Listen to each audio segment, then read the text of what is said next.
Hello, everyone. Yes, hello, everyone. Welcome back to Between Realities.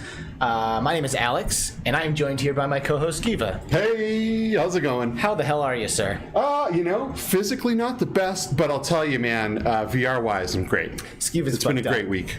Yeah. Steve is fucked up right now. Yeah, I am a little fucked up. I mean, not in the head, in the back. Yeah, well, hey, that remains to be seen, okay? Yeah, Let us be the judge of that, okay? That's true. Hello, chat. How's it going, everybody? It is so great to see you all. Thank you for being here at the beginning of the show. Limitless Gaming, numero uno, first in chat, which is not a rare occurrence around here. Yeah, he wins the prize again. He's the fucking homie, dude. Yep. So thank you, Limitless, for being here. T-Dub is here. What's up, dude? VR Bug, who I'll tell a story about here once we get up and running. Your pal is here. What's up, man? Thanks for making it to another live show. We've got Delirium Drew, the homie, in the house, who I am waiting for my 1v1, bro. Where you at? He's afraid. He stays up late. That's the problem. He's afraid. Danny Hunkley, of course, man, the OG Between Realities fan. We love him. Paradise Decay, the ultimate VR Steam reviewer extraordinaire in the house. Thank you, Paradise Decay, for being here and changing your upload schedule to accommodate our show. You're a sweetheart. Obscure Nerd VR, my new homie in the house. Thank you for being here, dude. Hussein X, who is of course always here. Dinah Gwen is here, and I imagine Mateo will say something right before I wrap this up, like he normally does. I'm not even getting that opportunity. So thank you guys for being here. It is a pleasure to have you, and we are all very excited for today's episode. It has been a huge week in VR, and we have a huge guest. So I don't even know what the hell we are gonna do with our time slot here. It's gonna be hard to cram it all in, but let's not make her wait too much longer. Continuing our Women in XR month here in October in Between Realities is a lovely lady who is an amazing VR artist. She is known for her celestial paintings from the program Tiltbrush, and she is also a 3D animator and has worked on some VR games like that Angry Birds VR game. So let's bring her in. Welcome to Between Realities, Miss Rosie Summers. Hey guys, thank you so much. Hello, dear. Hey everybody. What's up, Rosie? How are you? It's great to have you here. So good. I'm so good. Thank you so much for having me. Awesome. We are super excited to have you. You know, we love outer space. I don't know if you noticed that, but we love outer space. You know, we're in outer space right now. You know, in multiple realities, we're in outer space right now. And you've been in outer space in more realities than most people. Would you say that that's probably true? Yep. Quite a few different realities of it as well.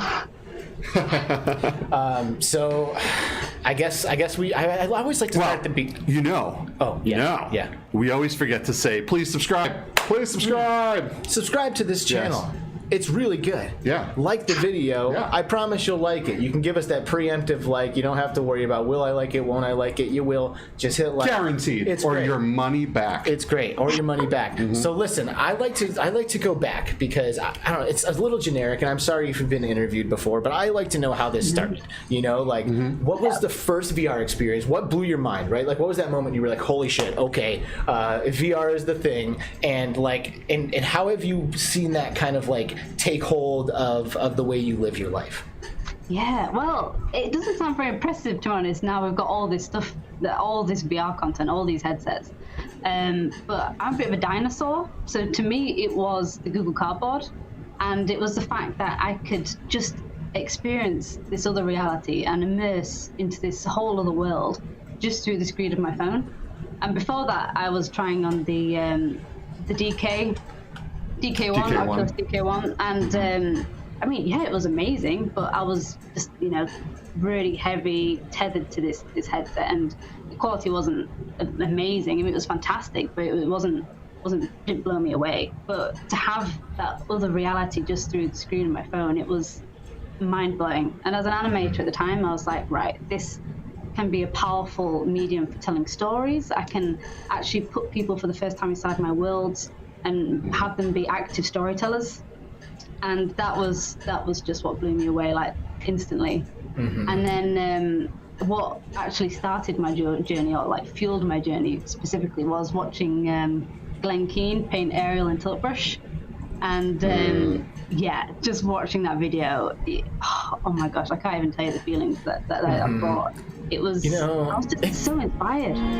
If you get it, like, you know, some people, like, they can, like, see VR content, you know, like a mixed reality VR video and be like, okay, that looks cool, whatever. But some people see that and they're like, oh my God, that can be me. Like, I could be doing that. Like, I could be inside of that. So I totally relate to that. And I think most of the people here probably can. I mean, even earlier today, when I was using my Quest, I like kind of like was doing one of these, you know, like moving back and forth, and I kind of like caught the world inside the headset, you know, like while I was moving it, you know, and like the headset's moving, but I can see like from a distance the glass, and I can tell that all of that in there is stationary, and it's just like, oh man, it really is like a world inside there, you know? Yeah, it really is.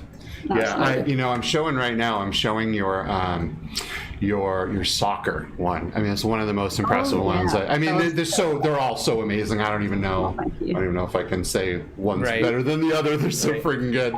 But like this, you know, I really, to me, I really like some of your designs because you take it a step further, right? And you design something, but then there's usually something hidden within that something, right? So like in this one, there's the soccer ball, and you go into the soccer ball, and all of a sudden there's a stadium full of people playing. Like, oh my God, like. Blows my mind, dude, man. Right? Because like what the fuck is size even anymore? I know. You know, because size itself is a completely relative idea, right? Yeah. Like, something can't be big unless it's being compared to something smaller than it. Of course. And it's only big because it's being compared to that. Otherwise, the size is actually. Well, yeah. Look at the Fibonacci sequence. I don't know if you guys know what that is. It's size. Do you know the Fibonacci sequence, VR? Really?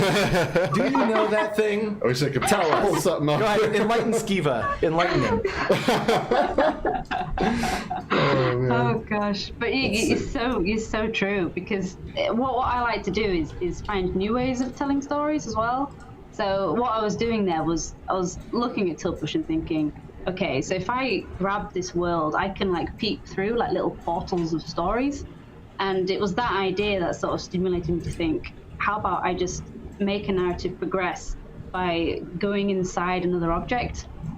And painting it was actually really hard because I had to keep like shrinking myself down and then painting really large scale, which is quite hard, but it was super rewarding.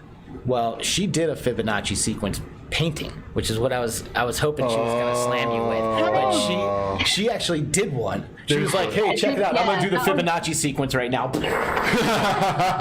Started blasting it out. Yeah. So now there's a kind of a graph representation up on the screen of the Fibonacci sequence. If you know, it kind of shows size and time and everything. Really, just forever. It's like a continuous. Now, Onikaze says, what if infinite bigness coexisted with infinite smallness? I think you are 100. From my perspective, I think you are 100% right. It does. In fact, it's both. Yeah. I think it is both simultaneously. It is. Like at the same point. Like the world at its the universe at its largest point is exactly the same place as the world in its smallest point, and like everything is like existing within it, you know. It's like the infinity symbol, right? Like it's just it's all, and it's insane how we talk about your art for 5 seconds and that's where we get in the conversation. That's what I'm talking about. That's very true. So were you an artist before VR, right? Like what kind of work were you doing before you had Tilt Brush? I was actually a fine artist at high school, studying fine art, just painting traditional paints, on canvas and stuff like that. And I got a bit bored of it. I got a bit bored of painting on a canvas and being constrained to this plane. So that's when I studied animation and the art of telling stories through emotion and, getting into that 3D landscape. And it was actually while studying animation that I found virtual reality. And then it's like, wow, I need to get on this. Yeah, very cool. Yeah. So it sort of progressed like that, really. Yeah. So were you able to bring your friends and family along with you into the virtual world? Because I know a lot of us we get bit by the bug, right? We're like, okay, here it is. Oh my God, the future's here. And then we go to tell everyone, they're like, yeah, that's cool. And we're like, what? When are you going to catch up? You know what I mean? Were you able to get your whole family joining you, checking out your stuff in VR? How's that been? Have you been changing people? To be honest, that only really happened with the Quest last year. Before that, it was really hard to get my family round and in the headsets. Obviously, my parents and my brothers and sisters, they all had a go. But the more extended family, it was really hard because just having to set it up all the time, get the wires out, plug everything in, and you know how it's like. But with the Quest, on Christmas Day, I opened the Quest. And it was so fun, just having all my extended family just having a go in Tilt Brush and painting away. And, oh my God, look! It's made a snow dome. Look! And we're all looking on the phone, watching what they're doing. It was so funny. What was it like to go from from a wired headset where you're constantly dragging around your Vive cables and stuff, and then all of a sudden here's this canvas for you, this three-dimensional canvas that you can slap on your face anywhere in the world, right? And just whenever you're inspired. I actually couldn't believe it. I didn't think Tilt Brush would be coming to Quest. I've dealt with Unity assets and I know polycount and tricounts and stuff like that. I just, and I knew with anything that comes from Tilt Brush is just a mangled mess. I did not think it'd be able to load on a mobile device at all. But as soon as I found out Tilt Brush was coming, I was like, holy crap, this is revolutionary. I can now doodle on the go. So that's what I ended up doing. I've ended up using it as a little sketchbook. Like a little virtual sketchbook I just keep in my bag, take around with me. Obviously, I've not been out of the house much in the last year. None of us have. But last year, that's all I did. Every event, I just took it with me. If I had any ideas, if I was doing little hackathons and stuff, and I had ideas on the go, I'd just hop in, sketch them out. It was a whole revolutionary way of working as a VR artist to just now doodle on the go. It was insane. Yeah. Your hair looks like it's designed to work with a VR headset. You know, the little the balls, the strap goes through between them. Is that by design or? I call them VR buns. VR buns. See, I knew it. I was like, that is a VR headset hairdo. Yeah, right there. Yeah, keeps it nice and centered. So have you tried a Quest 2? Where are you at on this? Yes, I have a Quest 2. You do? I haven't unboxed it yet. It's actually What? sitting there in its box still. I know. Wow. That's crazy. This has been an insane week. Like Yeah, an it has. insane week. Yeah. Like Yeah. crazy. And I mean, it seems like mostly it's people who are already adopters right now, right? Like I haven't heard a lot of stories of like, whoa, this VR thing is so weird. Like, you know, I'm like waiting for some of that, like the true, you know, people who are new and this is kind of their first shot at it. Yeah. But this is a super exciting week. I mean, the Quest 2 is fucking good. Yeah. And that'll happen, right? But but right now, the only people that got them right now are the people that knew to pre-order them the second they went live.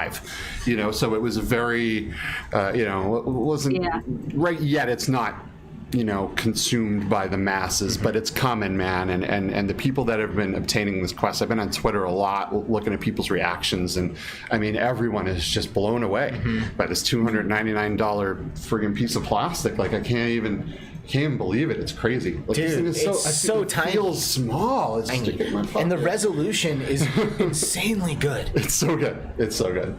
Like, it's so good. I mean, where's chat at? Is there anybody in this chat that doesn't have one yet? You know, and are you feeling the FOMO? Because I know I would be at this point. Yeah. Because I feel like everybody is just like, this is some fucking praise. It's like near universal praise. A couple of, even like Mateo, who shit on it, still isn't actually shitting on it. He's just shitting on, like, you know, Facebook and how, you know, they hate him or whatever. Sure. And I shit on Facebook all the time, But like, fuck Facebook. But for real, you know. Everyone's like, you should get it. Yeah. You know, like, you should get the headset. As long as you're okay with selling your soul for it. Because, you know, you're paying that $299, but, like, you're also paying in your bio data.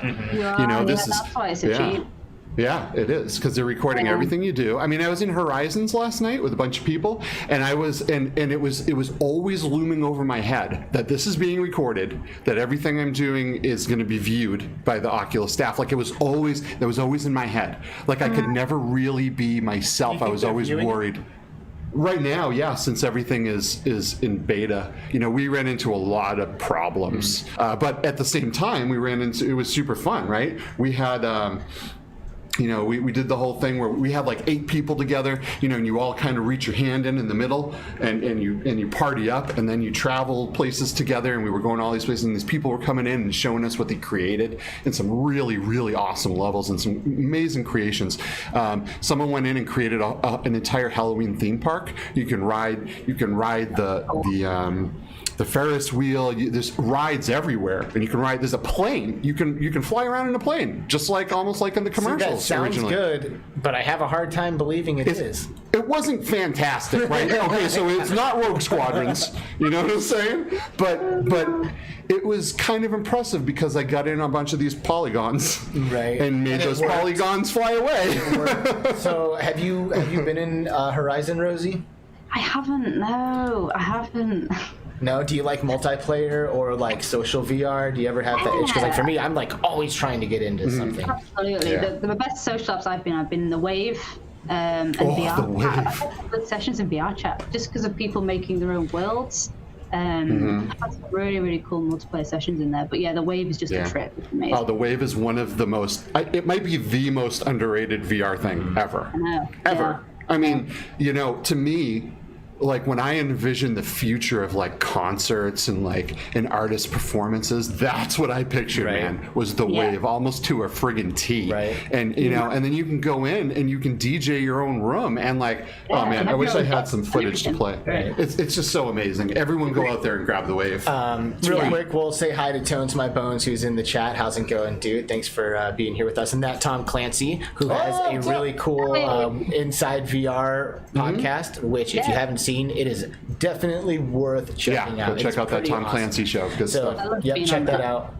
Cool. And I see VR Bug is still hanging out too. I actually had a pretty awesome multiplayer session with VR Bug and Buck 3131 today, playing Beat Saber multiplayer. Nice. Holy shit! It is so awesome. Like my first game, I just jumped into like a random match with like a bunch of random people, and like everybody's connection sucked, and like everybody's animations were shit, and I was like, uh-oh, this might be bad, you know. But then I got into a game with Steve. I played a match with Steve Knows, and it was just 1v1, and like it was so cool. Like you can see the other guy like right on the other side of the lane, like you're looking at him. Nice, you know, so like I have my lane here, but he's like right over there, and I'm like, "What's up, dude?" And he's like looks over at me and waves, and we can like see each other like shredding him up. That's so cool. It adds such like you can feel the presence of the people who are playing with you, and it really does add a lot of energy to it. Like it's freaking mind-blowing, man, because like, you know, especially like what we're showing here, it supports up to 5 players, and when there's 5 people, there's like a circle in the center of the room, and from that circle everybody's like path basically sprouts from. You know, so you're all looking into the same center, and you can like see them off in the distance, like at the edge of their platforms, and there's like big versions of them that come up, you know, almost like a stadium, like Jumbotron or something, where you see one of the guys up there doing his thing. And do you find it distracting while you're trying to shred? Or? Only when it's only as distracting as anything else was, because like I know I need to make the decision to look at it. Right. You know, like I'm focused, and I'm like, I want to see what his score is. You know, like I'm like willing to take that risk to like break off and look at his score, which is like floating by his name over there. It also shows you underneath like what place you are. So if you're like second or third out of 5 or whatever, so you're like, oh shit, I'm second, and you'll like start like really trying to focus to like edge that guy out. And then at the end, everyone's like waving at each other and like clapping, and like you can feel, which is kind of too bad that there's no voice chat, right? Well, the thing is though, is if you add somebody as a friend on Oculus, you jump into a party, and that works fine. Steve and I were chatting to each other. And I was chatting with Bug and Buck, and we're like, yeah man, I feel you, this is pretty awesome, you know. We're like talking. But why isn't it native? You know, I can understand not wanting people talking over the song and screwing you up, but maybe before and after the song starts, the mic should be live. Maybe because they are an Oculus branded company now, and they don't want to like make their software obsolete, like their party chat system and stuff like that. Like if they just natively included it in their software, nobody would use a party. They would just. And for the record, the party worked well, so I was actually pretty surprised by it. Last thing I want to say, as far as my feedback of the multiplayer is concerned, is when you fail or fails, which you can definitely do. Oh, by the way, you have to. Everyone plays the same difficulty. That's one thing I didn't think was going to happen. But if you like open up an expert lobby, everybody's playing expert. And if you fail a song, it puts you into a pretty badass spectator mode. Where you can choose different camera angles, and you can just like sit behind them and like watch their avatar like rip it up, and that's actually entertaining. Is that the spectator mode there? Yep, that's the spectator mode there. So that's pretty cool. Yep. So anyway, I was actually very surprised by how much I enjoyed this, and even playing with randoms, I enjoyed it more than playing by myself. And I am gonna be like, I'm gonna like spawn a community. I'm gonna be like streaming this shit on the regular, like put my like room code in the description and be like, let's go everybody, like get in here, let's play some Beat Saber. I'm so excited about this update, and I will stop talking about it now. It was good. I like it. That's cool, right? And do you play Beat Saber, Rosie? Yes, I'm not good at it, but I play it. I'm not good at it either. I mean, I'm okay up until like hard, and then that's it. I just can't. VR Bug beat me today on expert. I'm gonna give it to him, and I'll say I was actually surprised. I was expecting to win, and I didn't. And either one of them. And there was one where I was leading him, and he came up from behind and took it from me in like the last 15-20 seconds. However, I'll see you on the Expert Plus battlefield, sir. And we'll see how things happen when we're playing Expert Plus. I hope you're ready, because I am. I know I am. I'm excited. So anyway, the Quest 2, man. Beat Saber came out, Quest 2 came out, and I am loving the Quest 2. I am too. I think, and this is like, everyone talks about resolution, right? Everyone talks about 90 hertz, like the Snapdragon, blah, blah, blah, whatever. Dude, just for me, the biggest thing is navigating through the menus. Like when you like hit like the Oculus button when you're in mid game, like boom, that thing comes up like quick, it's clean. Snappy. It is snappy. It's and a like, Snapdragon. It is I guess you're right. There's just so many times on the Quest 1 where like it was like I'm like waiting, I'm like trying to load the party system and stuff, and it just like didn't work, you know. So I'm loving how quick it is. Yeah. Yeah, I like it a lot too. I'll tell you the only thing the one thing I really don't like is the data theft. By the way, let's make so I started a hashtag on Twitter, hashtag BDTU, which is Biodata Theft Unit, and that's what I've been calling the quest. It's kind of picking up some steam. So hashtag BDTU, let's make it happen, people. But the other thing I really don't like is this crappy. Is my headset falling apart because I kind of threw a VR cover on there that doesn't go on there. But this crappy strap, man, it's terrible, man. I feel like I have this thing like rubber banded to my head. Yeah, and I pre-ordered the battery pack Elite strap, right? And like the second it went live, you know what I mean? I pre-ordered the whole thing. It hasn't even shipped yet, so I don't know what the Oculus is doing. But I would think that pre-ordering would have gotten me one in the first couple days, but I guess not. Still hasn't even shipped. So. Did you use your Vive though? On the Vive? My Vive strap's like that. Yeah, just like it's not the old ones. Yeah. Oh, the original Vive strap. It's exactly like this. Yeah, it really is. Yeah, I hated it then, and I hate it now. What kind of comfort mods did you have on your Quest, Rosie? See, I didn't really. I went for the cover, but that's it. I didn't actually get any comfort mods because I only go in it for short times. Even the heaviness of it, I just literally cannot be in it for longer than an hour. I just start to feel headachy and just because of how it rests on my cheeks. Yeah. It was just so bad, and I tried putting stuff under it, to bodge it up, but still that pressure was there no matter what I did. So I feel even if I got on the strap, it wouldn't have fixed the top heaviness issue. But I'm excited to try the weight of the Quest 2 now, as soon as I've heard it's not that good. It's a little better. It's a little heavy. And for me, like after like a session, like after those 2 hours that we played Pop 1, I was like, this has to come off. Oh wow! And the VR cover fixes that. Because it's all contained on your face. It gets quite hot, and that also is. Not it does. It does. Yeah, you got to have a fan pointing at you or something, Otherwise, you're going to be sopping up that thing with sweat. Tell us about Inktober. Yes. So every year I like to put myself through a month of pain, basically, in the short. So I started it in 2017, so I've done it ever since 2017. 2017 was in Tiltbrush, 2018 I edited in Quill, 2019 I went back in Tiltbrush again, and then now I'm doing it in mixed reality. So it's each year I try something different, try something new.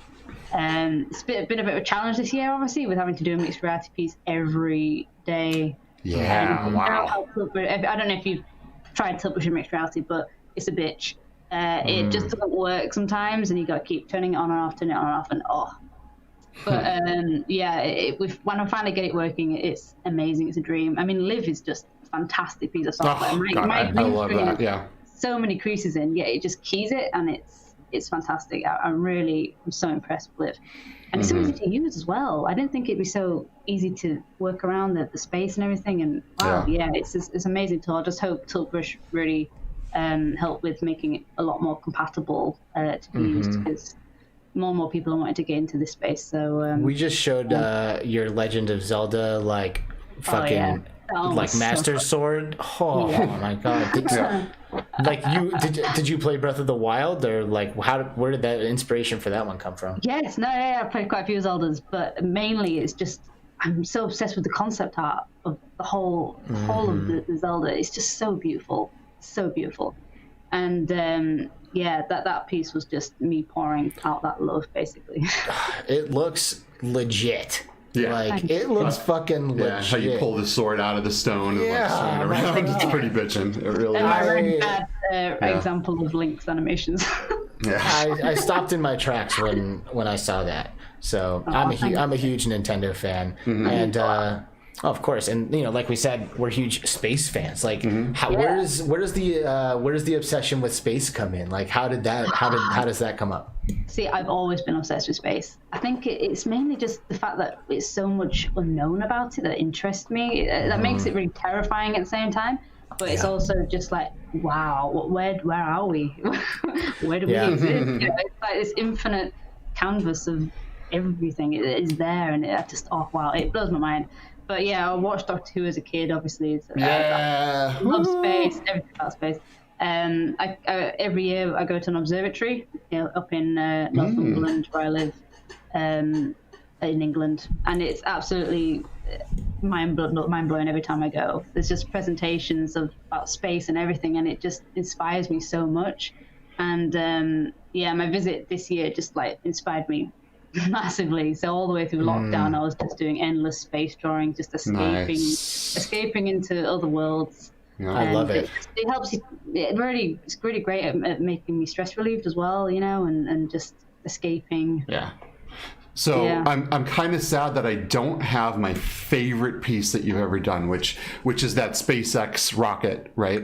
You have this. Yeah. You have you did the Falcon 9, and not only did you do the Falcon 9 taking off with the boosters and the smoke everywhere, but then you actually can go into the cockpit, and the astronauts are sitting there, and you can see the control panels in the. So dope. Oh my God, man! I was just like, what? I couldn't retweet that shit fast enough. I'm like, everyone look!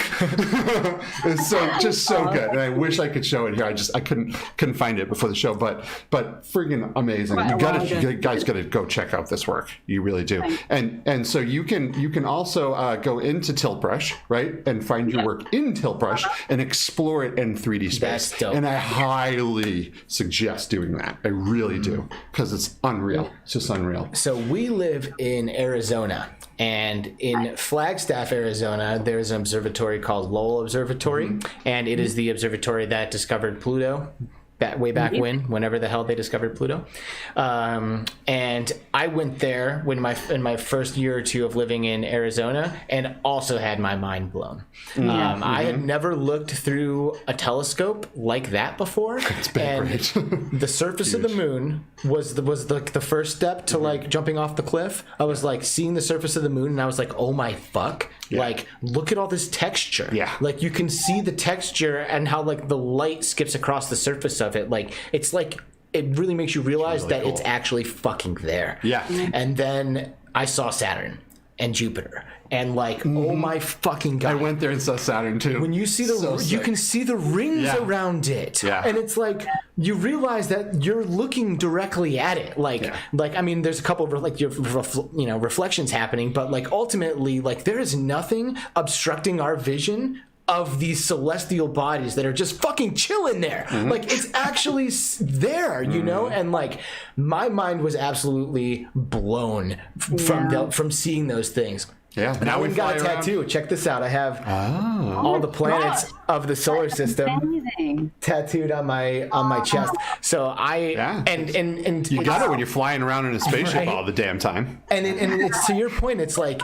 when you start to realize this shit, it just like helps you like realize where the fuck you are. Yeah. It's like, wait a second, I'm in outer space. Yeah. Like, we're in outer space right now, flying around this fucking ball of fire. You know, like, and ultimately in life, you're just a speck of dust. Really? You know what I mean? Well, that's all relative. It is relative. But in one way, you're a speck of dust, right? And the other way, you might be your very own universe. Yes. Well, you are your own universe. You're both at the same time. Yeah, you are. Which is fucking crazy. Yeah. Yeah. Yeah, there's more organisms living on your body than there are people on planet Earth. So it is, in turn, its own universe. So anyway. Going between realities here. Are you thinking about this shit when you're in there whipping these things up? Because like we just look at it and then all of a sudden we're going off the deep end. Yeah. Oh no, absolutely. Yeah. Existential crisis every time I open up Tiltbrush. To be honest, just being faced with a blank canvas of nothing really makes you feel a bit like, oh wow, this space is so infinitely big that it scares me. Yeah. I've heard a lot of people say that about Unity, right? Like they go into a Unity scene for the first time and there's just a block in the middle. And it's very, it's very crazy. But yeah, you see an infinite space of possibility of things that can be made and things you can express to people, which is just pretty amazing. As well, which is a big thing. Yeah, we usually, when you're working on a screen or something, you can have your phone at the side that you keep looking at, and it just keeps distracting you. But with the VR, you just like shut off. It's just you and this new world, and that's that's host to a whole new set of feelings. Yeah, It is. By the way, Hussein, I do have Pluto. Like, I had that question, like when I went and got the tattoo, I was like, I'm getting the solar system, and then they're like, all right, Pluto. I'm like, fuck yeah, Pluto. Like, it's still there, damn it. You know, like it's not like it went away when it got declassified. Right. Like it's still there, you know, and you know, it's like it was always like a part of the family when I was growing up. Pay respect to the gases anyway. Yeah, you know? yeah, you know, it's 100%. Yeah, he's there. So I included Pluto. I didn't want to leave him out. He was just a big part of the planet. Yeah, right. I don't care if he's a dwarf planet. He's still a part of our solar system, damn it. Yep, I agree. I agree. So what I want to kind of know, like you're on the forefront of being able to create art in a 3D environment with no limitations as far as the edge of a canvas, the depth of the canvas. How do you who inspires you when you go in there and paint? Do you have certain artists that just really like pull you in and make you your best self? Yeah, absolutely. Well, a lot of it's just down to what I learned in art theory, really. So a lot of old classic artists, Van Gogh, my favorite artist of all time. Just the way he uses color, or used color, was just mind-blowing. And I just wish that I had the same sense in the eye as he does, just to see a scene and then see this whole different sense of color and abstractness. It was just absolutely mind-blowing. I love his pieces. Astonishing. Mainly just what art theory and everything that I've been researching. And to spiral off the subject for a second, you must have loved the Van Gogh Doctor Who episode, because you know, like that. Absolutely. Holy cow! That episode actually brought me cry. Yeah, it made me cry. It did. But it was phenomenal. I mean, absolutely mind-bendingly awesome. No way, really? Yeah. They go back. Yeah, it's. I don't want to ruin it. It's just so good. Wow, it's so good. Yeah. Damn, I feel like I need to watch it. I like shit that makes me cry. I know it sounds weird, but I like feeling. I like it when they fucking land. You know. It's like, and it hits. Like, I'm all about that. Yeah. I should see that. Thought of, isn't it? What if Van Gogh saw what his impact, right? He had become. You know, it really makes you. Because he was this dude that lived in like almost a closet-sized apartment, and you know, you can actually go into Steam VR and you can have his apartment as your Steam home. Steam VR doesn't get nearly enough love for its home environments, but you can kind of live in there. You can kind of see what the dude, how he lived a little bit. You know, it's. I don't know if anyone was really there with the camera, but I mean, it looks amazing, and the dude is just so talented, and that's awesome. I think it's obvious that you're inspired by Van Gogh. Van Gogh. Sorry.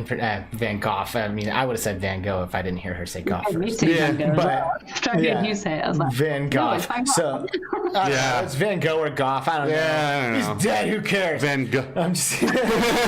So anyway, I think it's obvious that you are inspired by him, and you can like with your brush strokes, especially. You know, it's kind of like.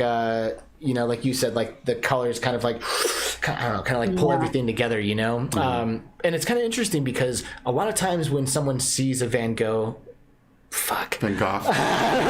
When someone sees one of those dudes' paintings, they will see like a picture on the internet, you know, or like in a textbook, right? And it's like an image that's a replication of it. But if you go and see one of these fucking paintings in real life, you can see the texture of the brush strokes, which, holy shit, is not subtle. Like, it is like big globs of paint, like raised way off of that canvas. Like, if you think that's like a flat painting, you are mistaken. It is like chalky and like it would like scratch you if you ran your arm across it, you know? So it's interesting because VR, it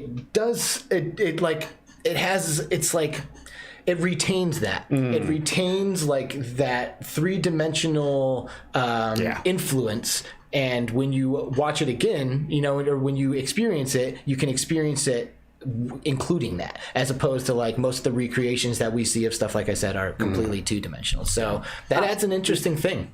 That texture is where his body has made the art. It's expressive, and that's what I love. It's so raw, and that's very similar to VR art as well. You're painting, and the strokes, or what I do anyway, are really dramatic and performative, and I sort of get a sense of that in his work as well, which is probably what's inspired me there.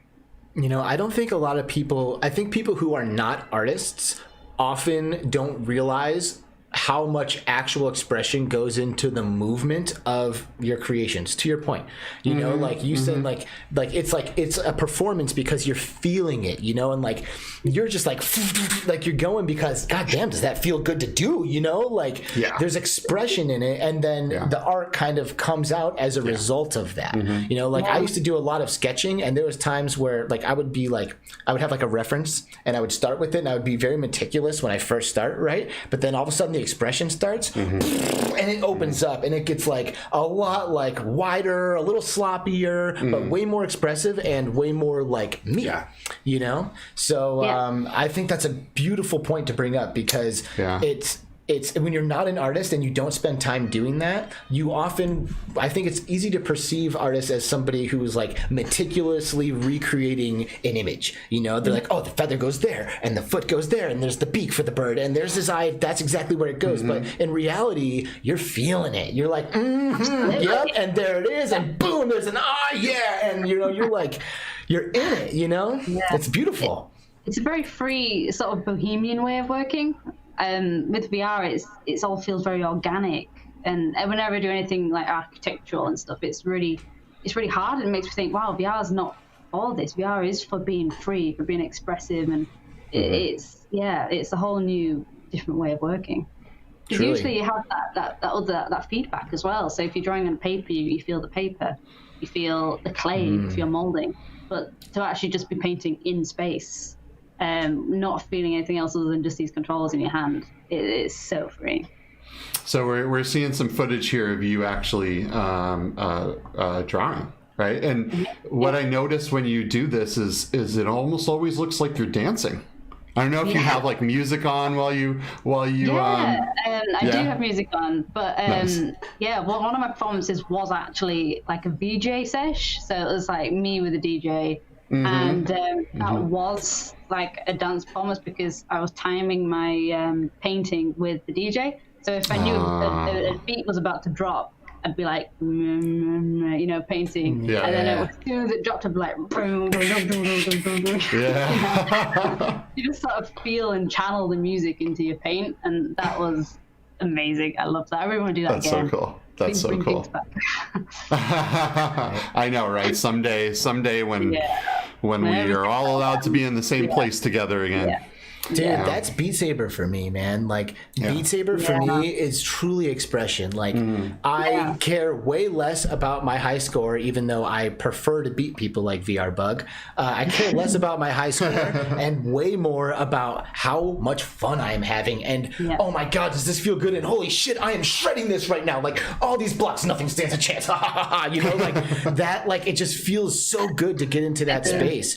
And I'm, like, dancing, and I'm just, like, flowing with it. You know, and that is why they call it martial arts, which I'm now relating, because martial arts are the same thing. It's like you find expression in the movement, and then it feels good to do, but you also have now learned how to kick somebody's ass, and that is a pretty cool byproduct. And so is a beautiful painting, right? And so is a high score. But the important thing is that we are expressing ourselves, and we are using this technology to fucking feel like it's weird how the feelings come up as a result of using this shit. You know what I mean? Yeah. It is. It's because you're closed off. You're not thinking about how you look in the physical. That you can just immerse, forget about everyone watching you, and then just escape.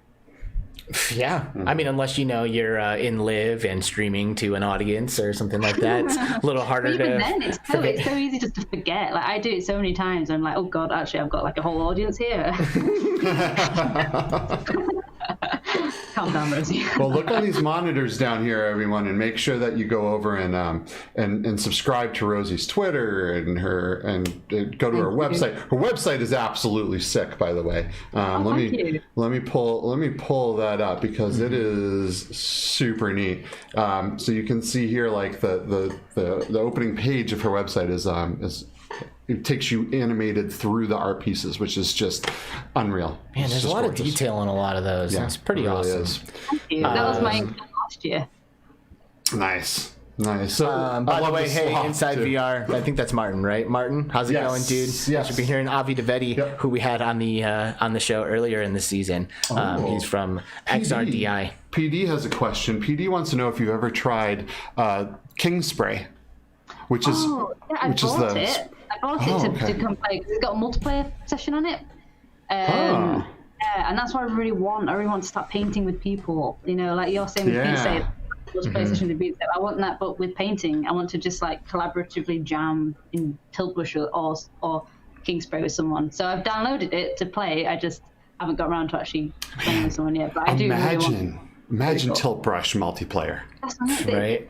It's rumored that they're going to do it, but it's not happened quite well. Yeah, I feel like adoption of the headsets has to pick up quite a bit for Google to be motivated to do that. But man, how sick would that be? And you know, it's one of the things that one of the reasons I think Facebook Horizons level creator is really cool, because you can go in there with multiple people, 3-4 people, and all be working on sections of the levels. And so I mean, collaboration, right? It's everything. Tones by Bones wants to know if you have ever messed around in Dreams on PSVR. Good question. See, that's another thing as well. I've got a PSVR headset, but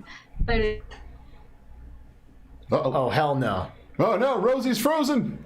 Rosie has for Rose. Oh wait, she was unfrozen. We lost you for a second there. Oh no, I'm sorry. My internet's really bad.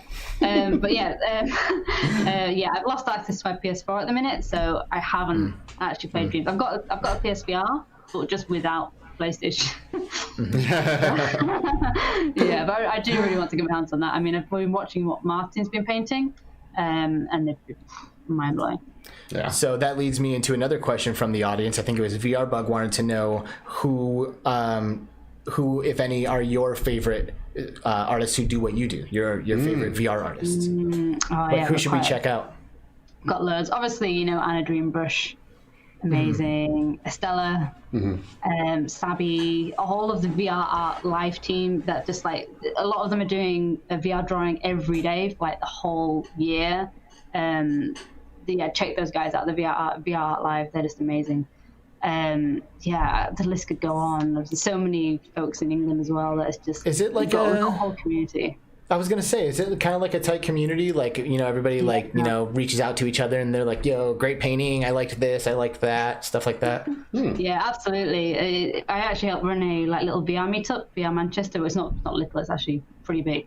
And that's what I'm missing at the minute as well. Is having those regular meetups, seeing everyone and talking about VR and stuff. It's just so much. I know. That was like a huge part in our community, was those bi-monthly meetups, and missing the crew. But we keep in touch virtually and everything. But it's quite a close-knit community over here. It's really nice. Well, we're very much looking forward to life going back on again and getting to some expos, and you know, I mean, all this crap can't end soon enough. You know. Yeah, of course. I literally become like my true self when I am attending an expo about something that I love. You know, I forget to eat. You know, I love eating. Eating is like one of my favorite things to do, but I will go all day and not eat a fucking meal. You know what I'm saying? It's so relatable. On a day I'm performing and stuff, I just forget to eat. It's not even important. It's not even important. I am so concerned to get to the next. Don't worry, guys. I will teach you how to be the kid that you are dreaming to be. We'll make sure we do. But no, it's to be truthful, he's even the same way. Like we'll go to a convention, all of a sudden it's like, wait a second, why are we starving? We need to eat something. Like, how can we do that? How can we solve this problem that we have, needing to eat a meal? You know, it's like, it's all I want to do is be immersed. Wish you could just go into your quest and eat a virtual hamburger. That'd be great, right? Have you been to any events in the United States? No, but I was going to go to South by Southwest this year. Oh, that would be perfect for you. I was actually speaking and set to perform and stuff there, but obviously didn't happen. But I was so excited. I was actually going to meet some VR friends that I've known for quite some time now, and I was so looking forward to actually just meeting them, speaking to them in person for the first time. I was absolutely gutted. Man, you know, when expos come back, I think everyone's going to be in trouble, because we're all going to be so itching to get back to this, right? That we're all going to be just going 1,000 miles an hour, right? Partying, like whatever. You know, I know I'm going to be pretty damn excited to get back to that kind of stuff. I just want to hug people and stuff, you know. Like I'm gonna like make sure everybody knows like where I'm at and to like stop me ahead of time or something once like we all kind of like get the okay, because I don't want to get COVID, you know what I mean? But I do also want to express myself with people who I'm with, you know what I mean? And eventually we're all going to have to roll the dice a little bit, right? Like it's never going to be like completely safe, you know, like the shit's going to be out there. And one of these days, you know, like anything else, man. Right. Yeah, absolutely. So it's like one of these days we have to be okay with like, okay, you know, I'm going to go to a meetup and I'm going to fucking grab this dude. You and don't not leave your house because you might get hit by a car. You know what I mean? Right. Like exactly. So yeah, it is what it is. Oh well, it is. But yeah, we are definitely looking forward to getting back to that kind of lifestyle. You know. What's up, Grumpy Duck? I see you in the Grumpy chat. Duck. He says he can't wait to start going to some events. First one of 2021. Summer already booked. Which one is that? Ooh, Summer 2021. Yeah. Yeah, maybe we need to book it. is that E3 maybe? Are they even doing that? E3 is in the summer. What else is in the summer? I don't know. Oh, I don't know. That's one Grumpy Duck though. Yeah. Quack, quack, mother. Beep. But yeah, I love his content. He is very vulgar and funny. He's a good dude. Yeah, I like what those good guys are doing. They just don't give a fuck. And Yeah. that's what Respect. I love. That's what I love, dude. I love it when people just don't give a fuck. And they're like, nah, dude, this is me. We're doing this. We don't care what anybody thinks. Yep. You know what I mean? Yep. Like, they love making what they make, and it's obvious when you watch their shit. So my hat goes off to Grumpy Duck and your pal and those dudes in that crew. Everyone go over there and subscribe to Grumpy Duck because, it's really funny stuff. You will laugh. Oh, he says it's the London Anime and Gaming Con. Ooh. Oh, yeah, I've heard that. Awesome. Man, I want to go to Europe. Come to England. Dude. Yeah. Come to England is a bucket lister for me. Amazing. It always has been. Like, I used to watch BBC pretty much exclusively, and like I just felt like that was my home away from home, and I never even been there. I'll probably be able to just go there and drive around like I know the place. Yeah, just from watching BBC. Yeah. From all the Doctor Who and all the Sherlock and all that stuff that I watched. Ridiculous. Well, the TARDIS around here. Yeah, right, exactly. That'll be our next ship. Yeah. No. This one isn't going to get crashed. We've done pretty good at keeping that dickhead robot out of here lately. Yeah. You know, we might even be overdue. I don't know. Well, we'll see. I've really trying to secure the firewalls so to keep him out. You know. Yeah. Well, he's tricky. You know. He is tricky. He's a tricky one. Rosie, one thing I like to do around here is make sure that you, as our guest, kind of have a chance to like bring something up or like talk about something that you think maybe needs a little more attention, or maybe other people aren't willing to talk about with you or whatever. So I would like to give you the opportunity to kind of kick us off here and maybe start us up in a conversation or tell us something or ask the right question. You know what I'm saying? Yeah, sure. We've sort of already touched on it, but I was going to actually talk about the Quest and what are your thoughts on the whole Facebook thing, because it has been brushed over. I know not a lot of influencers are actually talking about it, but we talk about it a lot. It's unfortunate. It's all very unfortunate. Why don't you start us with your thoughts? Yeah.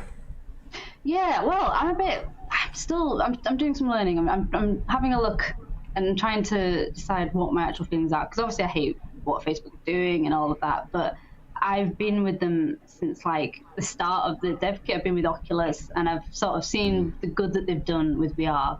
So it's like you're losing a friend. But it's really hard, and so I don't like the whole walled. I don't like how they've walled it down, and how it's set to a person now and an identity, whereas I'd like just VR to remain like a sort of escapist medium, whereas not tagged to me personally. And but tech wise, I mean, I'm mind blown. Absolutely love what they're doing, and the progression that they've made, the evolution of the headsets, have just been astounding. But does this have anything to do with why it's still in the box back there? Yeah, it's totally to do with why it's still in the box. I just don't know what to do with it. I like, do I use my Facebook account? I don't want to make another one because I've heard reports of them being banned. I'm so excited about the tech though. I mean, I really want to shout about it because it's such an exciting piece of tech. Like alone, if you just take away the Facebook thing, it's like an amazing piece of kit that I want to just start using and playing with. But now I'm just a bit like, and I just want to know other people's opinions as well. Man, that's so hard. We are in one hell of a conundrum here, right? Because it's like that dude that pulls up in a van when you're like 7 years old, and they're like, "Look at this awesome thing. If you just come over here and close the van doors, you can play with this awesome thing." What neighborhood did you grow up in? I don't remember that. You don't remember it, right? Because you drank Kool-Aid first. Traumatized. Yeah, no, but that's kind of what they're doing, man. They're luring us in with this amazing, wonderful technology just to take our souls away, man. They're like, really, they're recording everything, what you're looking at, how long you're looking at it, what are you doing with these people, let's drop in on your conversation and check out this. And like, it's just absolutely mind-bending that we're allowing this as a culture, right? But at the same time, how do you say no to this technology? And they know they got us by the balls, man. It's really sad, because I want to promote this friggin' headset, and I really don't want to at the same time. Like I want to be like, you want to be like, go out and get this. This is a great thing to give to everyone for Christmas. Then we can all hang out. But then it's like, I gave you this for Christmas, and now I gave you the theft of what you are, right? Because it's not to the point yet where people are really concerned, because Facebook's AI hasn't really evolved to that point yet. But once they have all our bio data, how we move, how we talk, what we're interested in, what catches our eye, what we talk about with our friends, you pump that shit through the AI, man, and they literally own you. They own you. They do, and it's really messed up. That's kind of an extreme, I think. But it seems against what VR feels to me. VR feels, as I said before, a very free medium, a very escapist. But now it's suddenly just got these barriers on it, which have just and that's totally against what VR feels like to me. Always has felt like to me. I really got scared by that Social Dilemma documentary. Like, I don't know if you saw that, Rosie, but if you want a reason to fucking return your Quest, watch that. And I guarantee you'll be like, nope, I'm not doing it. Yeah. And that feeling will start to wear off a little bit after a while. But as soon as you watch that, you're going to be like, holy shit. The thing is, but how do you turn off your Facebook account, put away your Quest, but then go live on Google YouTube? You know what I mean? It's hard. We're in this position where it's like, and that's Facebook. And it's just like, right. I can't be a hypocrite at the same time. So, it's knowing what to do. For us, it's a little too late, I think. We're already plugged in. I think if you have a Facebook account and a phone in your pocket, you're pretty much fucked. So you might as well just take advantage of the technology. I've been playing devil's advocate with a lot of people online, saying these reasons. Like, my data's already been sold to other people anyway. But that doesn't make it any better. But we're all setting a precedence here, and that's very important for everyone to understand, right? Yeah. The precedence is no one gives a shit, and you can take anything you want from people, and it's okay as long as you give them something shiny, right? So other companies are going to come along, and they're going to do their versions of this. Sony just put out a statement about the PlayStation that they're now recording all group chats and stuff like that, because the precedence has been set, right? And the less we stand up for our rights, the more companies are going to come in and do this. Let me ask you a question. What happens when Zuckerberg gets an offer that he's required by law to sell Facebook, right? It's a public company. What if the world's most heinous person comes over and says, I'm buying it, you have nothing to say about it, I am paying this much, you have to sell it to me because the shareholders demand it. Like, this is how this works, right? Now you have this scumbag that has all of our data. Not that Zuckerberg isn't a scumbag, but I'm just saying, like you have, you know what I mean? Like, this nasty person is going to come in, and what are they going to use this shit for? Like, we're not thinking far enough ahead in the future, and we gotta set a precedence, because if everyone turned off their Facebook account, Facebook would change or go out of business. If you don't like Walmart, you don't shop there, they'll go out of business. Well, it's all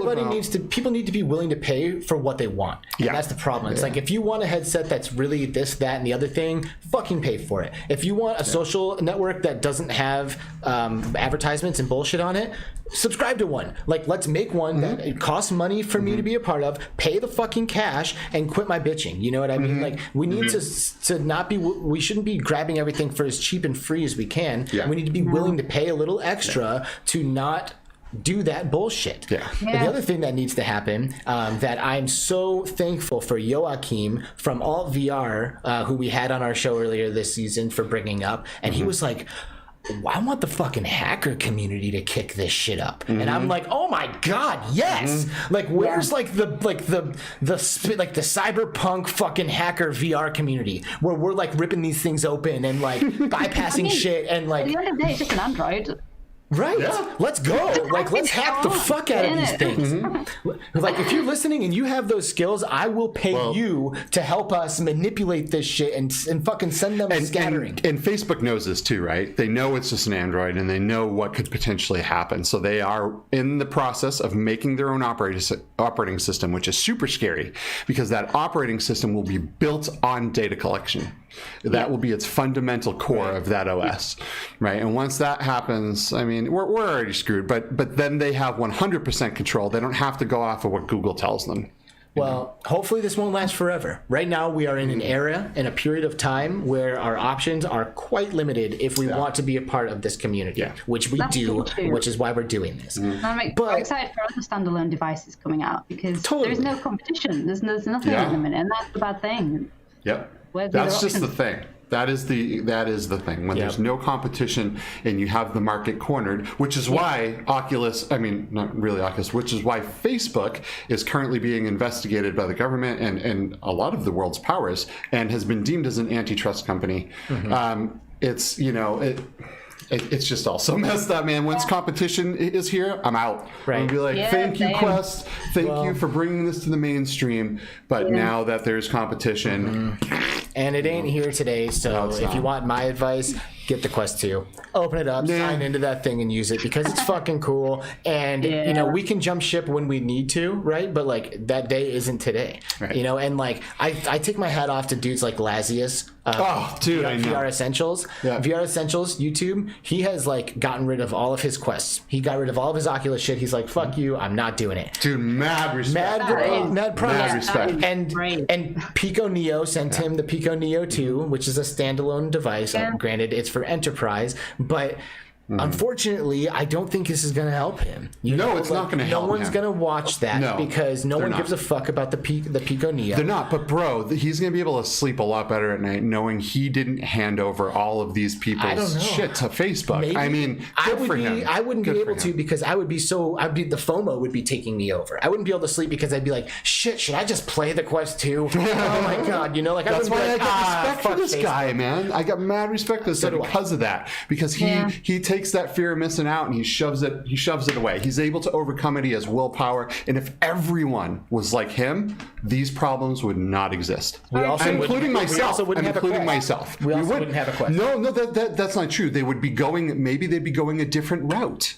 Right? Yeah. They'd be going a different route because no company wants to just hang up the hat, close their doors and say, well, everyone said no. They would find another way. The only reason they're doing this is because we're letting them. Where's Vive? It's the only reason. Where's Vive at? Well, they're trying, man. They just brought a new CEO. They're going to come out with a standalone. They're going to. I freaking promise you. Yeah. That mysterious tweet. They're good at that. They're good at doing mysterious stuff, and they're good at bad marketing. Yeah, they're good at bad marketing. Mysterious or just lacking entirely of information. You know, we're hoping here another shitty evil company comes up and takes away from Facebook, right? But they're the only ones that have the infrastructure and the hardware knowledge to do it. They already have Viveport. Right? And that's the biggest thing. Pico Neo can't make it because they don't have an established store. You can't make money off of just the headset. You have to sell software and you have to have that library. And Pico isn't going to be able to pull it off, I don't think, but I think Vive could. So here's my question. Let's say Vive comes out with a standalone headset. It's fucking badass. It's like Quest 2, maybe even a little bit better with like some deluxe audio strap shit or something going on. And it's like $1,100. You know, like, can you fucking swing that? Or if you're in chat listening right now, you know, and you hate Facebook, are you willing to pay like an extra $1,000 to like not do that? Like for Sign real? Me up. For real though? I would do that, dude. I just bought like a $2,000 video card. Yeah, and that doesn't. I can't strap that shit to my face. Right. You know what I mean? I need all the other stuff on top of that to make it work, right? If I can spend that on a video card, I will spend it on a standalone HMD that isn't going to steal my data. So. Beat BDTW? BDTU? BDTU. Data theft unit. Let's make it a thing. Yeah, let's make this tongue twister of a fucking hashtag a thing. BDTU. You have to make it a little bit easier to say if you want it to catch on. All right. I'm sorry. I like your hashtag. It's good. And can we talk more about your hashtag journey or no?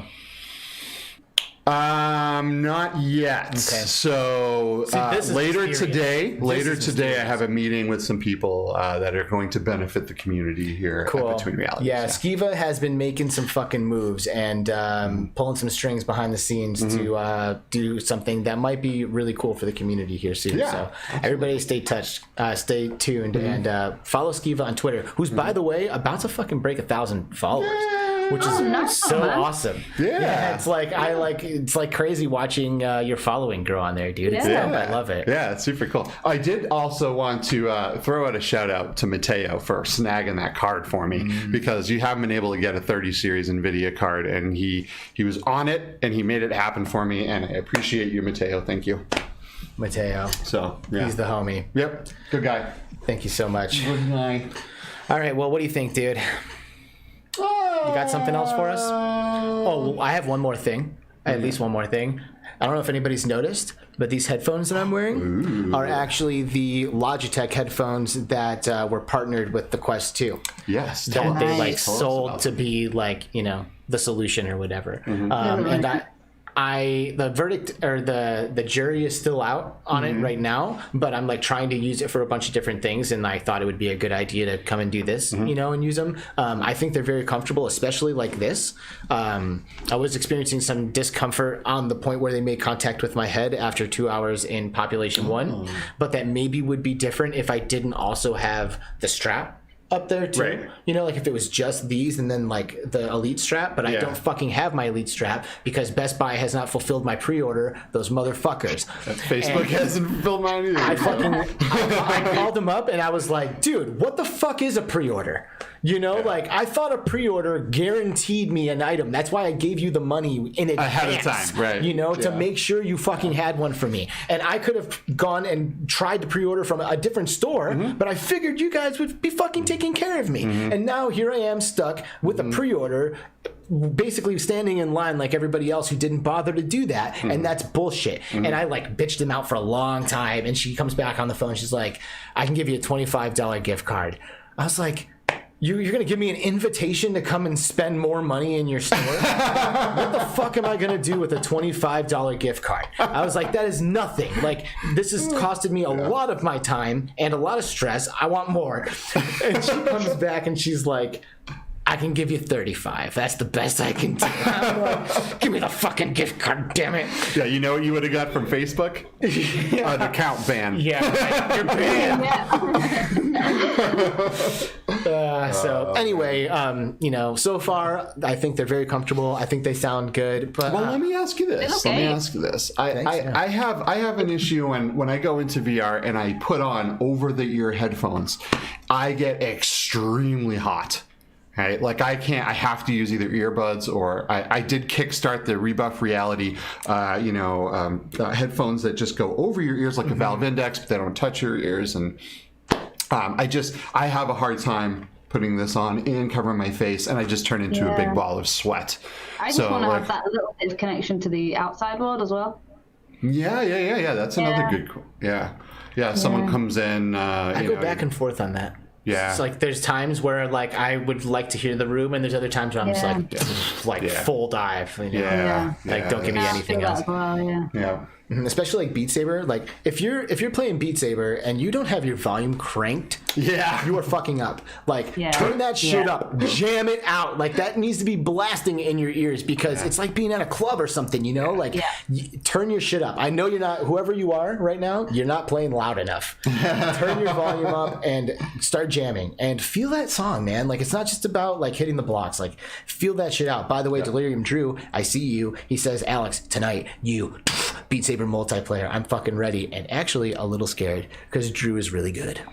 He's really good, but you are really good as well. So I definitely am looking forward to seeing this. It's going to be a clash of titans for sure. Yeah, but you guys should live stream that shit. We should actually. He's gotten through like multiple Camellia songs on Expert Plus, like multiple Camellia songs on Expert Plus, which is like wow. Like you have like he's the kind of player who would like go in and like start the song at like, you know, like right before the section and like try that section like a bunch of times. So you got to do? You have to dissect it. Yeah, like really. That's what you got to do, man. Pull it apart. Yeah. So those songs are insane. Yeah, I really like the Linkin Park sound, the Linkin Park track pack. Yeah. Because I'm huge love Linkin Park. They jam. Absolutely same here. The lifelong favorite band, just amazing. Yeah. When I was a kid, Hybrid Theory, I could sing like every single word on that album. I still I'm sure I can still sing. could, yeah. I probably can too. I probably can album. too. There, man. Oh, you're not kidding. You are like super into Linkin Park. Oh, she froze again. Oh, she did. Sorry, I'm frozen. again. What the fuck, Rosie? Come on. Come on. You gotta adjust your antennas. Yeah. There you go. That's good. So have you gotten into the Beat Saber Linkin Park songs? You shredding those? Oh yeah, absolutely. I just don't want to buy it twice. What's your favorite one to play? Oh, Do you know? that's so hard. Don't do that. I can't. I know. It's tough. That's a dumb question because they're all so good, right? Somewhere I Belong has always been one, like my all-time favorite song. So yeah. That's a good one. That is a good one. I wonder what we're going to get here as far as big artists coming now that Facebook has bought Beat Labs. I mean, it means nothing to us, but BTS is huge. Yeah. Like they are like one of the biggest artists in the world. Like, you know, here in America, nobody knows who that is. Straight up, nobody. Like I don't think kids. I don't think young I don't know girls, who that is. Yeah, like our young kids are listening to that. Like no, I don't think it's very popular in the United States. But everywhere else, this band is like huge numbers, insane huge numbers. Wow. Yeah, That's weird. Like one of the biggest bands that they could have gotten. Like no joke, they are massive. Wow. Yeah. Mm-hmm. Yeah. Guess I'll check it out. Yeah, I mean, you probably won't like it. That's my guess. Yeah. I don't know, but that's a huge get. So if they can get them, I think the sky's the limit. I think that with their connections at this point, I think they could do anything. I have a question for you, Alex, because Rosie, you haven't opened your Quest 2 yet. But are there any games on the Quest 2 that you've gone into? Maybe they're older titles from the beginning of the system. Maybe they're titles where you were like, oh, this was so close to looking really good. And you go back in on the Quest 2 and you're just like, no. Wow. But that's only because I have not spent the time to do that. I have played some Beat Saber, I played Population 1, and I've been doing some virtual desktop stuff. Okay. But otherwise, I haven't spent any time like going back through. I did install everything, knowing that day was going to come where like I was ready to just like fire up a bunch of shit. But I have not done that yet. That being said, just like I've said earlier, the menus and stuff alone, just like the user experience, like everything just looks insanely good. And streaming Steam VR, right? Like the resolution bump for me in Steam VR is huge. I haven't streamed VR with virtual desktop yet. So, and it's just going to get better, right? Because once Oculus enables 90 hertz mode, Guy Godin from Virtual Desktop has already gotten 90 hertz streaming working pretty much flawlessly from what I hear. And, I'm seriously in this predicament now where I'm playing, I don't know, I haven't used my index in I don't know how long, man. Because why? I have this amazing friggin' high resolution headset now that I can just wirelessly. It doesn't matter what room I'm in. I don't have to be in my VR room. It can be anywhere, and I can play, No Man's Sky, whatever the case may be, wirelessly on this little thing. It's friggin' bananas, dude. Yeah. And speaking of No Man's Sky, man, they have updated the shit out of that game continuously. Bro, I went to California this weekend. And I took my Quest 1 with me because the Quest 2 wasn't out yet. And I took the Quest 1 with me, and I left my computer on at home, and I fired up Virtual Desktop on my family's Wi-Fi at their place in California, and I was blown away by how well it worked. Oh, you streamed PC VR from Arizona to California, and it worked well. Yes. Huh. Yes. I played a flat game from my computer on my Quest in California on my computer in Arizona, and it worked so good. Yeah. I couldn't believe it, man. I've gone into No Man's Sky quite a few times when I've been out of the state, and had it work pretty close to flawlessly, which is amazing. It just goes to show you that the future is going to be something like this with a 5G chip in it, right? Yeah. And you won't need a computer. You'll just turn it on. Everything will come down from the cloud. And you'll have an amazing experience. Yep. People are doing that already. There's cloud services where you can sign up and you can play PCVR games from anywhere. And it worked great on my machine. I'm going to continue doing it, especially when that 3090 comes in. Oh, I'm so stoked. Right? I'm stoked just because I'll be close to it. I'll be come over and just take it for a test spin and stuff. Yeah, and then Geek, he usually pops in on chat. He ordered the HP Reverb G2, and he's gonna let us play with it. So we have a 3090. Geek is letting us yes, do that? yes. Holy shit! Yeah, so hopefully we'll be able to fire it up and on a 3090 and really get some resolution. Oh yeah, out of he it. lives in Arizona, huh? He does. Yeah. No shit. What's up, Geek? Let's do this. He's the homie. It sounds great. I would love to try that. Yeah, for sure, man. You can't go to a fucking convention and try it. I know. I know. Rosie, have you heard of the HP Reverb G2 Omnicept? By chance? So no, it's the G. It's the G2, but it has a camera that tracks your facial expressions. It has a heart rate sensor on the forehead, so it can tell if your heart rate's going up or down. It has eye tracking, so it can tell where you're looking, and it can dynamically adjust experiences to how you are feeling, which is It can. Whoa, it can. It isn't. If developers implement it. Yes. Correct. It isn't, correct. but it can. Right. So all the stuff to do that is there, right? But, yeah. I feel like that's going to be either really amazing or just bad. Imagine that. And I'm sure they will eventually. Right. But oh my God, there's just a whole nother rabbit hole there that we could dive down that we probably shouldn't. So after chatting with us about Facebook, right? Skiva went on for a while. I kind of gave some perspective. Are you sitting anywhere? Are you sitting in a different place? How do you feel? Well, I don't know. I'm sort of. I think I just need to research a little bit more first. I need to inform my opinion some more. The more you research. I know. I know. The more I research, the more I'm gonna hate it. You're gonna hate what you find. Yeah. I'm just such a bad decision maker as it is anyway. Never mind over something that's like. But yeah, no. I just really want. I'm just itching to try it out. To be honest. Yeah. I mean, it's sitting right behind you. It's like it's right there. And I mean, I've already said it. I'll just say it last time. I think you should do it. What do you think?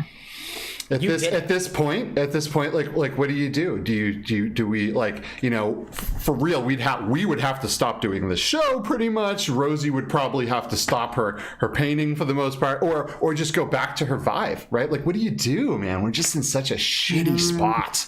I think you use it. I think that's what we're gonna do because I am that. I feel like I am. I'm a bit of a hypocrite because I talk all this shit and then I immediately go and put on my headset. But it is what it is. But it's almost. I don't want. We're fucked if we do and we're fucked if we don't. This is so true. we might as well do it. Because if we're fucked if we don't. And if we do, then let's just do it and get the cool thing at least. I guess that's true. Yes. And when the new thing comes along, I'll fucking delete whatever I need to. I'll jump into a new ecosystem. I'll pay extra for it if I have to, whatever. But in the meantime, holy shit, the Quest 2 is awesome. But look what happened with Apple, and Oculus knows this. People got invested into the Apple Oculus, the Apple ecosystem, right? All their apps are on there, all their music that they've paid for, spent thousands and thousands of dollars on music, right? You move over to an Android, you lose it all, right? It's going to be the same thing with Oculus, and they know this. They're very smart. They know they're going to get everyone trapped in their ecosystem. They're going to bring in all these amazing titles. You're going to buy them all on there, and then that's it. That's the only way you're going to be able to play them. Once they get big enough, they're going to take things like Revive, and they're going to go, you know what I mean? But I have an Xbox 360.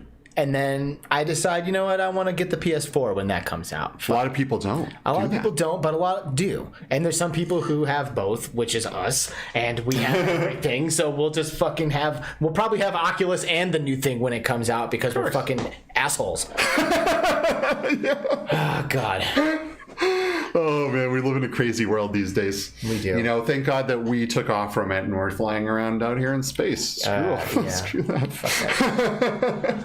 Anyway. All right, Rosie, what else do you have for us? What do you have for us before we wrap this up? Anything in closing? Oh no, we've covered everything I was going to ask you guys. Yeah, this has been a great session talking with you.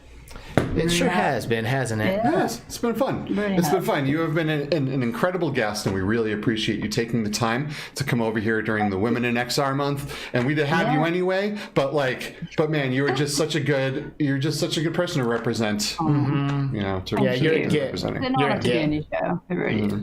Thank you. Yeah, it's really great. Please keep doing what you're doing. I don't think you need us to tell you that, And but you guys, you keep doing what you're doing. You're awesome.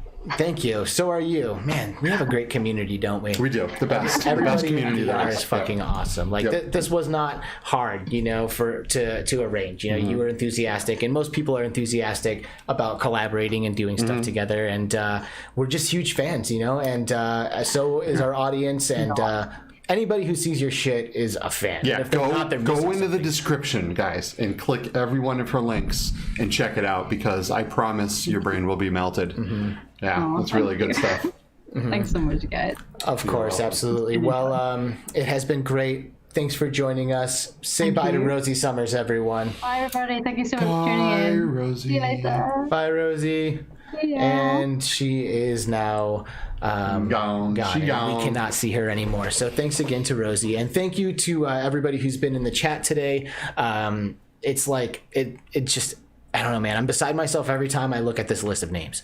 You know, I know. it's just like legend after legend after legend. You know what I mean? So in the chat, yeah, I agree. Who's And next week we got another legend coming on the show, Nicole Lazaro. Nicole Lazaro. So Holy shit! I think she's been to every conference that we've been Yes, to. and she's worked on a lot of the games that we have all grown up playing. And her specialty is making games fun. Companies call her because she has the recipe to take a game that maybe isn't fun and to turn it fun. And that's what companies hire her to do. Can you imagine if people came to you to make games fun? What an awesome freaking... That would... Wow. I am available. Come hire me. That is my dream job. I promise I will make whatever you're doing more fun. You don't want to miss the next show, because she has been deep into the gaming industry since the beginning, man. She's worked on Myst. She's worked on all kinds of amazing... Yeah, she's worked on like the Matrix games. She's worked on so much cool stuff, man. And she's in VR now, and she's in AR, and she's working to make this industry as fun as possible. And I'm stoked to talk to her. That'll be a week from today, Friday at 12 Pacific. Nicole Lazaro will be our guest. Thank you, everyone in the chat. Limitless, Grumpy Duck, T-Dub, Delirium Drew, Hussein X, Paradise Decay, Mateo311, all you guys, Tones My Bones, VR Bug. Thank you guys all for joining us. This show is so much fun for us to do, but even more, so much more fun when you guys are here with us. So we're going to let you enjoy your day. We will see you next week. Goodbye, everyone!